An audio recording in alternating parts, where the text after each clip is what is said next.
સો ગાંધીનગરથી બહુ મોટું ગ્રુપ આવ્યું છે મળવા માટે. શું નામ બેન આપનું? રેણુકાબેન દવે. રેણુકાબેનનો જૂનો પરિચય આપે તો રેણુકાબેનના જે હસબન્ડ છે એ આણંદ જિલ્લાના કલેક્ટર રહી ચૂક્યા છે. શું નામ હતું સાહેબનું? આરબી દવે. અરબી દવે સાહેબ. ઓકે, આપનું નામ? હેમા પુરાણી. વાહ. સ્નેહા વાઈદ. મેઘા ભટ્ટ. વાહ. રાશીલાબેન પટેલ, દીનાબેન ખત્રી, કૈલાસ ચાવડા, વાહ.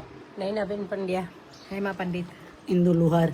હું તમને એક વસ્તુ કહેવા માંગીશ કે તમને બધા બાપુ કહે છે અને હું મોરારી બાપુની ફોલોવર છું. Okay. એટલે ખાલી રામચરિત માનસની એક જ ચોપાઈ Okay. કે સેવા ધર્મ કઠિન જગમાહી.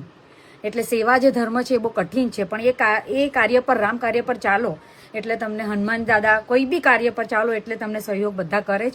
એટલે અમારા બધા સહયોગ ગ્રુપ તરફથી તમને બહુ શુભકામના. તમે આગળ આ ફિલ્ડમાં આગળ ને આગળ વધો અને એવી અમારા બધાની શુભકામના. તમારા આનાથી અમે બહુ ખુશ છીએ. આ તમે જે પ્રગતિ કરો છો ને એનાથી. શું કહેશો બેન? તમારું પેલા સાંભળી લઈએ. બસ આમાં કહેવા જેવું જ કંઈ લાગતું નથી. તમે તો આટલા બધા પેરેન્ટ્સ ને સાચવો છો. પોતાના બાળકો એને નથી રાખતા. એના તમે માતા પિતા બન્યા, બાળકોના માતા પિતા જે બિલકુલ હોમલેસ કહેવાય એવાના. અને જે વૃદ્ધોને પૈસા આપતા લાગણી નથી મળતી. તમે પૈસા આપો એમની પાસે બધું છે, લાગણી નથી. એ લાગણી પૂરી. અમે ત્યાં જઈને આવ્યા વૃદ્ધાશ્રમ, ઘણા બધા એને મળીને આવે. અહીંયા બાળકો નહીં મળ્યા કે જેને પેરેન્ટ્સ છે નહીં. એવા લોકોને આધાર આપો. પોતાના એક બાળકને ઉછેરી નથી શકતા, હોસ્ટેલમાં મૂકે છે. એવી જગ્યાએ તમે આને ગોતીને લાવો છો અને તમે આમને આટલું બધું પૂરું. અહીંયા આ ફાર્મિંગ જ થઈ રહ્યું છે, ખેતીવાડી, શ્રવણ કુમારોની ખેતી થઈ રહી છે. આટલું સેવા અને સિંચન કરવું અને એને ઉછેર. આમાંથી કેટલા મહિપતસિંહ બાપુ ઉભા થશે એ મોટી વાત છે.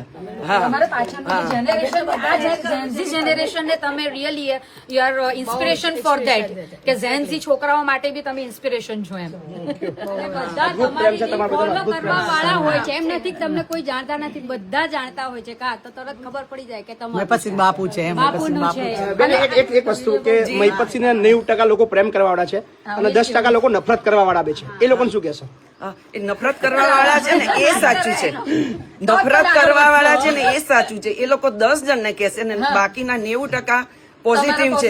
એમાંથી આ ખેતી પોઝિટિવ ખેતી અને એનાથી આપણે પ્રેરણા મળશે 10%. પોઝિટિવની સાથે થોડીક નેગેટિવ એનર્જી જરૂરી છે તો જ આપણો ઉત્સાહ વધતો રહે. અને બાપુ એમબી પરમાર સાહેબ ખેડા ડીડીઓ હતા. એમણે મને ખાસ કીધું છે કે બાપુને મારા વતી નમસ્કાર કહેજો ને એમના વાઈફ ને મારી સાથે મોકલ્યા છે. અચ્છા, આપણા ખેડા જિલ્લાના ડીડીઓ સાહેબ પણ રહી ચૂક્યા છે એમના હસબન્ડ. વાહ, પરમાર સાહેબ. પરમાર સાહેબ. વાહ, શું કરે છે પરમાર સાહેબ? બસ મજામાં. થેન્ક યુ કેજો. Thank you. ખૂબ ખૂબ આભાર બધાનો.